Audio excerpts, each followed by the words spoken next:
Dictation start होगी 5 second बाद। Yes, lesson number 30। महोदय, प्रशासन का यह कर्तव्य हो जाता है कि वह सतर्क रहे और अधिकारी लोग अपने को निष्पक्ष रखे, किंतु जो जनता के अंदर एक गिरावट आती जा रही है वह भी एक देखने की बात है। इसलिए मैं चाहता हूँ कि सरकार कोई ऐसा प्रयत्न करे जिससे कि भ्रष्टाचार को रोकने के लिए जो लोगों का नैतिक स्तर ऊंचा होना आवश्यक है उसको ऊंचा किया जा सके।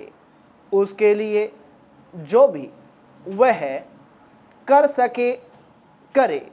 मुझे कहना तो बहुत कुछ था, लेकिन चूंकि मेरा समय समाप्त हो गया है, मैं अब और कुछ नहीं कहूँगा महोदय।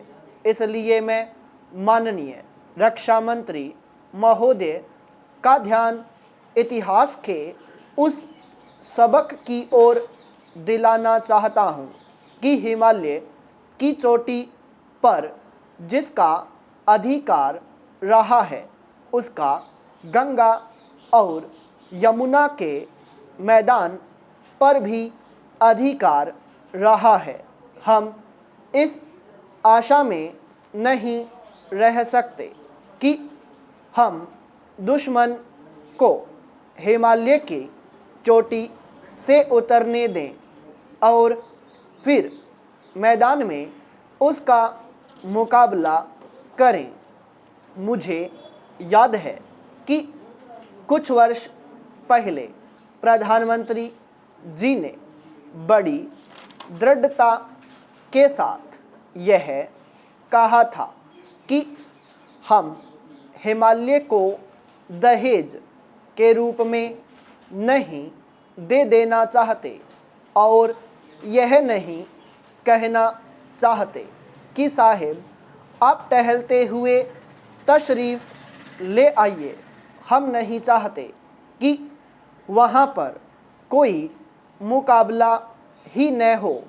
मैं समझता हूँ कि अगर किसी भी मिलिट्री अधिकारी के दिमाग में अभी तक यह भावना है कि हम हिमालय की ऊंची चोटियों को छोड़कर नीचे मैदान में आकर युद्ध लड़ेंगे तो उनको भ्रम में नहीं रहना चाहिए। यह एक घातक बात होगी, एक आत्मघाती नीति होगी। अगर एक बार चीन का हिमालय की चोटियों पर कब्जा हो गया तो चाहे वह बाद में नीचे हम पर हमला न भी करे, किंतु वहाँ से हम उसको कभी नहीं हटा सकेंगे। इसलिए इस संबंध में स्पष्ट निर्णय किया जाना चाहिए। पाई पैरा चेंज। इसके बाद मैं मध्यवर्ती क्षेत्र के बारे में कुछ कहना चाहता हूँ। पिछली बार जब चीन ने बड़े पैमाने पर आक्रमण किया था तो लद्दाख में और पूर्व में नेफा के इलाके में किया था।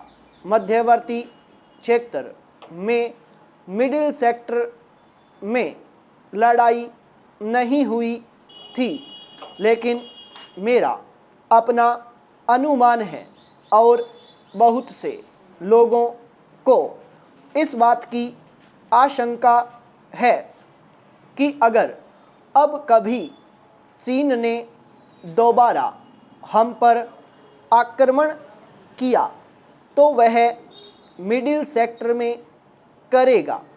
इसके कई कारण मालूम पड़ते हैं। अभी 29 अगस्त को चीन ने हमारी सरकार को जो विरोध पत्र भेजा उससे बड़ी खतरनाक सूचना मिलती है। वह बड़ी चिंताजनक बात है और उस पर बड़ी गंभीरता से विचार करने की आवश्यकता है। स्टॉप।